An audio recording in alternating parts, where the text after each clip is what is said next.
clock is ticking on the urgent mission of the Super Committee. The Super Committee is a dozen lawmakers from both sides of the aisle. They're supposed to save more than $1 trillion from the national deficit.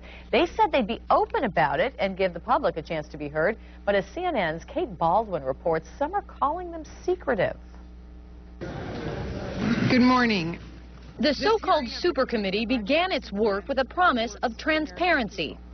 I believe the American people deserve to have full access to committee business the way they do with every committee here in Congress. There will be ample opportunities for the public to have their opinions heard. But with just 7 weeks before their Thanksgiving deadline, the committee has met in public only 3 times. The 12 members meeting more often in private and offering almost no detail on any progress they're making. We've decided that our co-chairs Make progress. The closed-door meetings have government watchdog groups up in arms, accusing the powerful committee of inappropriate secrecy. Transparency is especially important for the Super Committee because they're basically replacing the rest of Congress. They have far more power than any other committee has.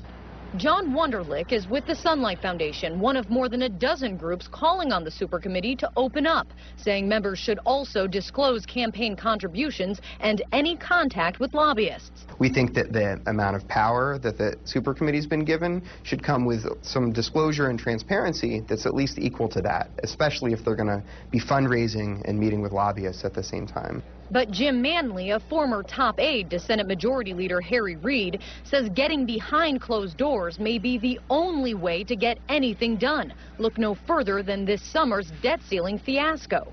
Aides immediately ran out and gave a blow-by-blow description almost in real time to reporters. I don't think that was helpful for the process. Manley suggests that less talk from the committee could actually be a sign of good progress. After all, every vote they take is going to be in public under the Klieg lights of C-SPAN and CNN, and if that's not real accountability, I don't know what is.